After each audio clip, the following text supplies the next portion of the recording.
नमस्कार, अभिनंदन, स्वागत। आप सुन रहे हैं ज़िंदगी लाइव। मैं हूं सुधीर मिश्रा। कहते हैं हम और आप प्रकृति के हिस्सा हैं और हम इस प्रकृति में आते हैं, अपनी जीवन यात्रा प्रारंभ करते हैं और अंततः इसी प्रकृति की मिट्टी में जमींदोज़ हो जाते हैं। इसलिए कहा जाता है कि आप जहां भी रहें, जिस हाल में भी रहें, प्रकृति का संरक्षण करते रहें, पेड़ पौधे लगाते रहें। प्रकृति के अंतर्गत रहने वाले तमाम तरह के जीव जंतु जो इस प्रकृति में रहते हैं, उनको सुरक्षा प्रदान करना हमारी और आपकी जिम्मेदारी है।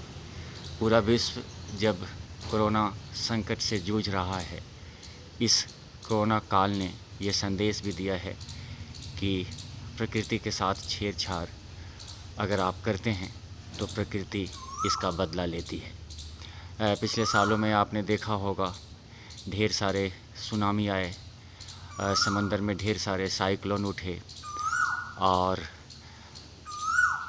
जो बर्फ़ है वो भी तेज़ी से पिघल रही है। यूँ कहें कि चारों तरफ जो हमने प्रकृति के साथ छेड़छाड़ की है, उसका नतीजा आप देख रहे हैं।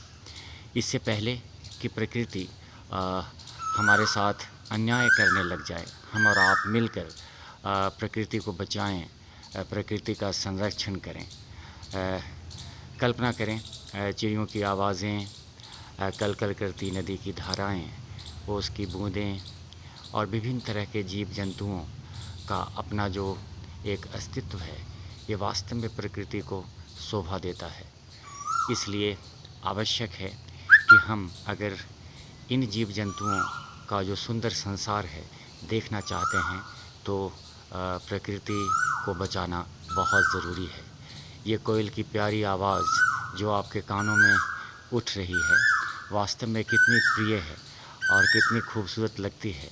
और शायद ये आवाज़ यही संदेश दे रही है कि हम और आप मिलकर इस प्रकृति को खूबसूरत ढंग से बचाएं और हो सके तो हम और आप अपने जीवन काल में ये शपथ लें कि हमें पेड़ लगाना है, हमें चारों तरफ हरियाली करनी है।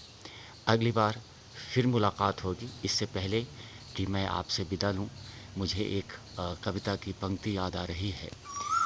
हवा हूँ हवा में बसंती हवा हूँ, न घर बार मेरा न उद्देश्य मेरा, न इच्छा किसी की न आशा किसी की, जिधर चाहती हूँ उधर घूमती हूँ। हवा हूँ हवा में बसंती हवा हूँ। आप सुन रहे थे ज़िंदगी लाइव सुधीर मिश्रा के साथ। अगली बार फिर मुलाकात होगी, तब तक के लिए इजाज़त दीजिए। जय हिंद।